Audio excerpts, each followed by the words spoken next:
Ito mga bay, Mazda to. Ito kabayan oh. So, ang itira natin primer na original. Yan, bumper, pintuan, dalawang pintuan yan oh.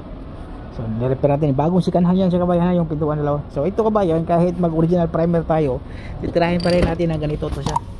Ito, Sequence Pro. So, titirahin pa natin yung plastic to yan oh. Yan oh. Ganun lang kasimple oh. Para padikit.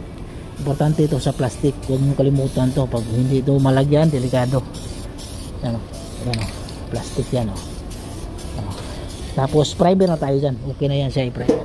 Ganun lang kasimple. Yan o. Malakihan to. Malaki. Ang dami.